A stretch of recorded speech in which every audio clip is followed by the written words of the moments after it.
Did you know that Dumbledore is the Old English word for bumblebee? And that bees actually have 5 eyes, more like this, and a mouth that has 2 pinches and a straw, whilst they taste and smell using their antennae, making perhaps a slightly disturbing image when you're used to this. Like most insects, bees have 6 legs, but the back 2 are the real bee's knees, with baskets for pollen. Pollen which they feed to baby bees, which really look like this, but let's stick with this. Their stomachs exclusively store nectar, which is turned into honey for adult bees, and us apparently. Bees are actually the only insect that make food which people eat. Honeybees can be found everywhere in the world, except the Arctic Circle.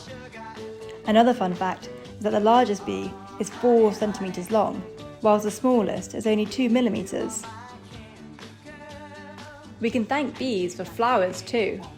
100 million years ago, a wasp variant developed a taste for the pollen on its prey. So plants began to diversify to attract more bees. Some flowers even spiking their nectar with caffeine to give bees a real buzz. Bees communicate using several distinct dances. Not quite ballet or salsa, but not far off either. To tell each other where the good flowers are, bees do the waggle dance. However, some bees are born rogue.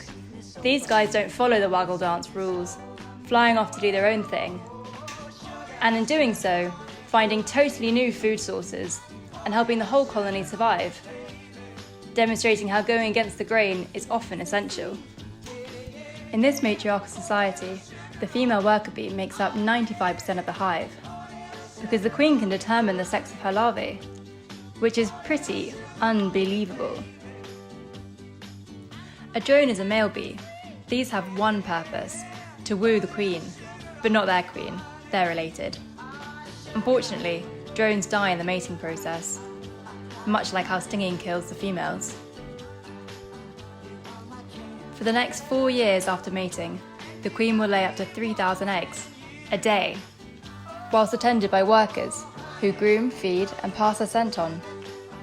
If the scent goes bad, she'll assign a princess and banish herself from the hive. If you haven't worked out already, bees are pretty self-sacrificial and just generally weird, wild and wonderful.